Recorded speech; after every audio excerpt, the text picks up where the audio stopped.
Pulling a new character has a unique set of pros and cons. Pros: you can experience new gameplay, animations, and team comps.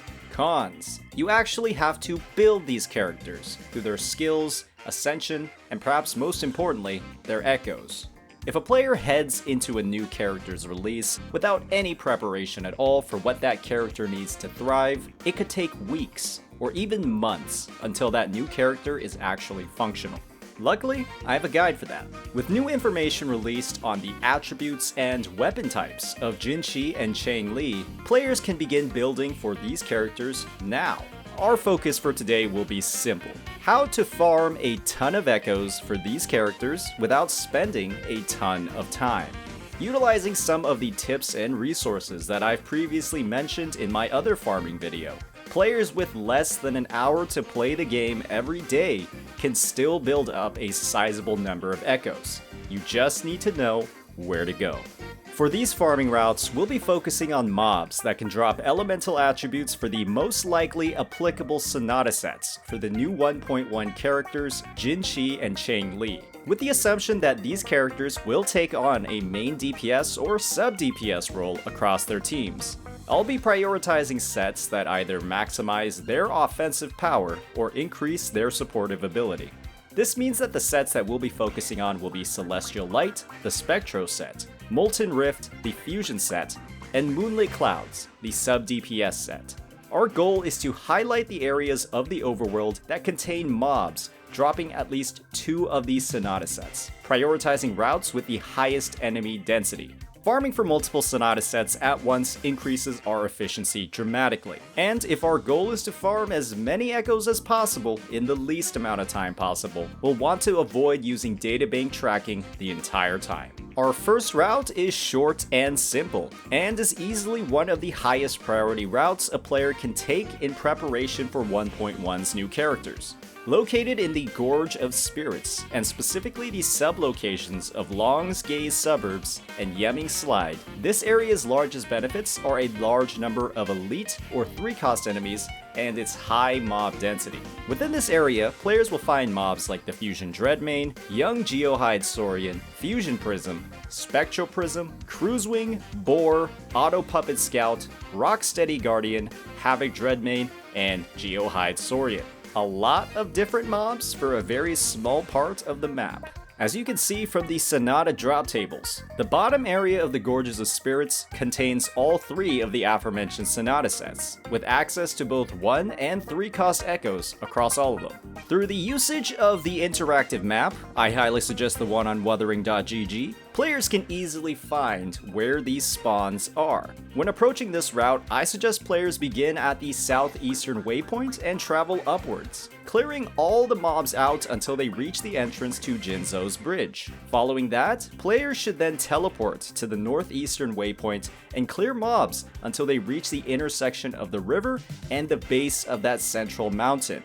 A player should then walk southeast from this point and begin clearing mobs until they reach that river near the port city of Guizhou's swamp. Afterwards, players can then teleport to the cliff close to the Bellborn Geochalone spawn and glide south and start clearing all the mobs in the northwest area of the map. Almost every single enemy in this area will be accompanied by 2 or more, making characters specializing in AoE damage very effective in clearing these mobs.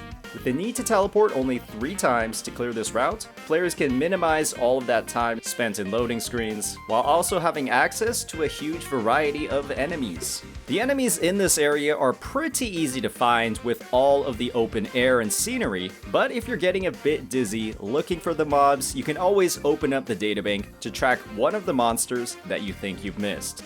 Our next area could be very familiar to you if you've seen my previous Echo farming guide.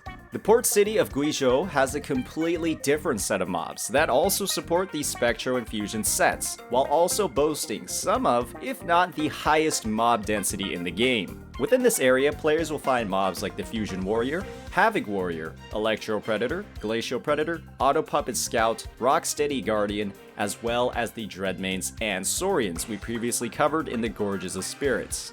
Players can plan a route starting on either the southern or northern end of the area, moving across that semicircle while clearing all the mobs.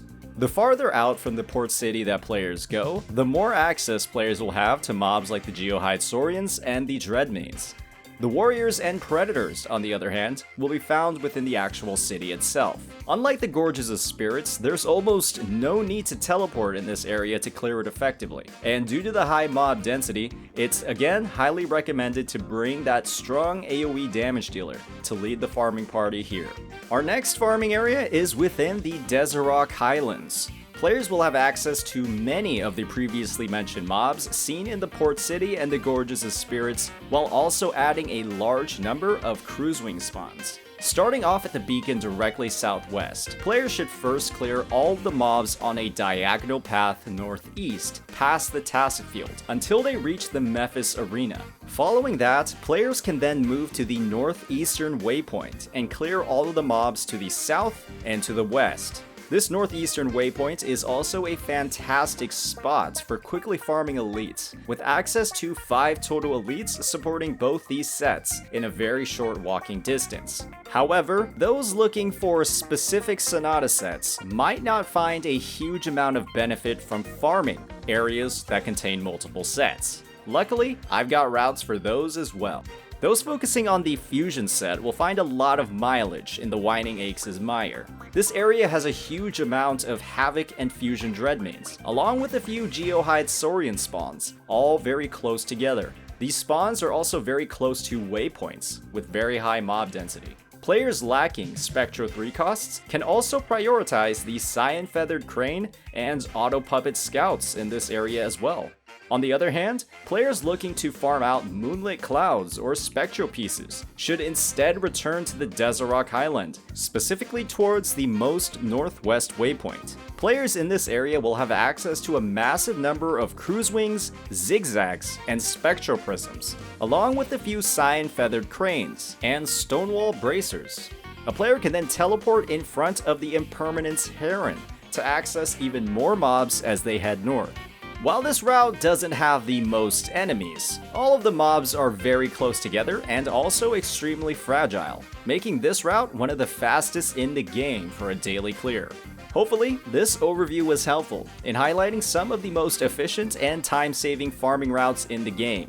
I'm personally looking to spend less time playing this game, not because I don't enjoy it, but because there are simply better and faster ways to do things. That means I can spend more time on the aspects of the game that I enjoy more, like getting one-shot by hologram bosses. With details on version 1.1 officially announced, with the new expansion area of Mount Firmament, I'll be on the lookout for new farming routes that can leverage all of those new enemy types and geography that we'll be seeing in the future. Once again, work smarter, not harder. Peace out.